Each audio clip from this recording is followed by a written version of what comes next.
तर आपण बघतोय की गणपत गायकवाड यांनी हा गोळीबार केलेला आहे आणि ही काल रात्रीची दृश्य आता समोर येताना दिसत आहेत। मोठा जमाव खरं तर दोन्ही गटाचा इथे बघायला मिळाला आणि गोळीबाराचा आवाज सुद्धा येताना दिसला।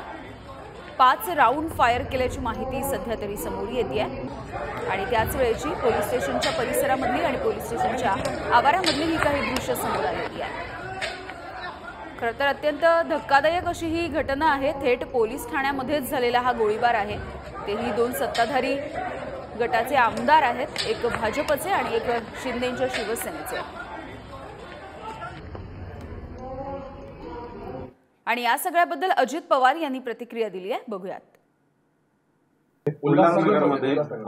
काल रात्री हे सगळं मी अधिकाऱ्यांशी बोलल्यानंतर 12-12:30ला मला एक फोन आला तिकडनं, माझ्या कार्यकर्त्याचा आला। मी नंतर जरा माहिती घेण्याचा प्रयत्न केला। तोपर्यंत आमदारांचं फोनवर देखील G24 तास का कोणीतरी दाखवत होतं चॅनल, आणि तेही मी बघितलं। वास्तविक काय नक्की तिथं घडलंय आणि तो अतिशय म्हणजे वैतागलेला माणूस कसा बोलतो तशा पद्धतीनं काही त्याचं वक्तव्य चाललेलं होतं। वास्तविक सत्ताधारी असो विरोधक असो, कुणीही लोकप्रतिनिधींनी जे संविधानाने आपल्याला अधिकार दिलेला आहे, कायद्याने घटनेचं राज्य असतं, त्याचा कुठेही दुरुपयोग होणार नाही याबद्दलची खबरदारी सरकार म्हणून राज्यकर्ते घेत असतात। त्यावेळेस सरकारमधल्या प्रत्येक आमदारांनी संबंधितांनी हे व्यवस्थितपणेच वागलं गेलं पाहिजे। परंतु त्याच्या बोलण्यात फार वेगवेगळ्या गोष्टी आल्यात, त्या रात्री उशिरा मला त्या समजल्यात आणि सकाळी तुमच्या समोर आलं। वास्तविक कुणीही अशा पद्धतीनं कायदा हातात घेण्याचा प्रयत्न करता कामा नये। कायदा हा शेवटी सर्वश्रेष्ठ आहे, सगळ्यांना समान आहे।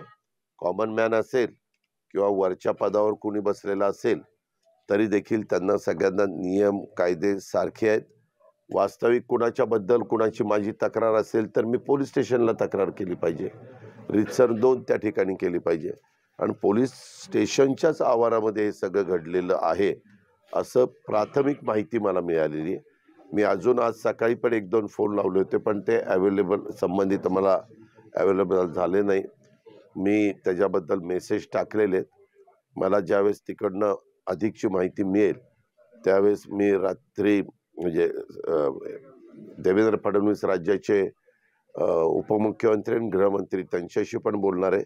मुख्यमंत्र्यांशी संपर्क साधण्याचा प्रयत्न केला, परंतु त्यांचं काल एक छोटं ऑपरेशन डोळ्याचं झालेलं आहे, त्याच्यावर ते काल कुणाला अवेलेबल नव्हते, म्हणजे विश्रांती घ्यायला डॉक्टरांनी त्यांना सांगितलेली होती। पण आज देवेंद्रजींशी आणि बाकीच्यांशी बोलून नक्की काय झालंय, एवढं टोकाचे